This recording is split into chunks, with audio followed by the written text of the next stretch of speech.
The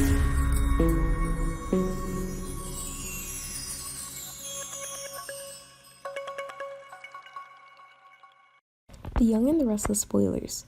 Phyllis sabotages Abby's construction sites. Plan backfires, gets her in hot water. The Young and the Restless Spoilers tease that Phyllis Summers' plan to plant bones in Abby Newman's construction site will backfire, and she'll find herself a person of interest in a cold case murder in a future episode of The Young and the Restless. The Young and the Restless Spoilers. Phyllis Summers was catching up with Jack Abbott, and she got an inspired idea. Viewers of The Young and the Restless will recall from a recent episode that Phyllis ran into Jack Abbott at the Grand Phoenix, and the two sat down and caught up with each other on the current happenings in each other's lives. Jack received a phone call from the Abbott construction site in Washington, where they had to close the site down because of ancient bones that were unearthed and it might become an archaeological site.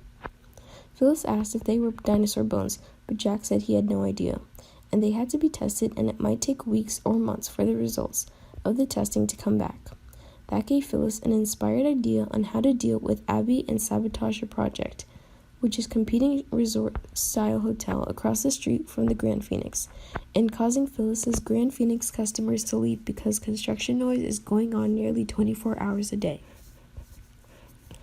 She had tried turning Abby in for the noise, but the powers that be were not able to offer a lasting solution. Phyllis decided to see if she could find some really old bones and start digging around, literally. Young and the Restless Spoilers. Phyllis goes out with a shovel and a bucket to a secluded area in the edge of a pet cemetery. Phyllis knows of a pet cemetery outside of Genoa City, on what used to be a farm, and goes out with a shovel and a bucket to an area where she is aware with unmarked graves, so as not to disturb someone's Fluffies or Fido's trip over the Rainbow Bridge.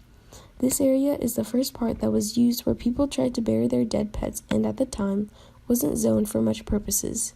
She was aware of it because she knew about it from an old friend, and they had a funeral for their dog there, and they knew people who told her about it.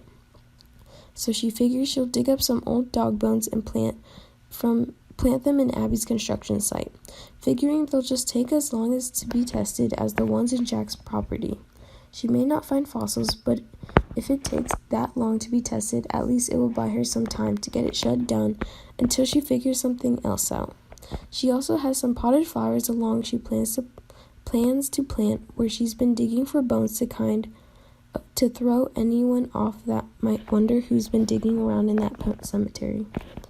She hits something big and kind of crunchy with her shovel. She thinks to herself, she's hit pay dirt. Old bones would get crunchy, right? Doesn't the marrow dry up and they deteriorate? She knows she won't find anything petrified like might have been found at Jack's site, but she keeps it up. She doesn't need a whole dog skeleton, just a few pieces that look like they might be from the same skeleton.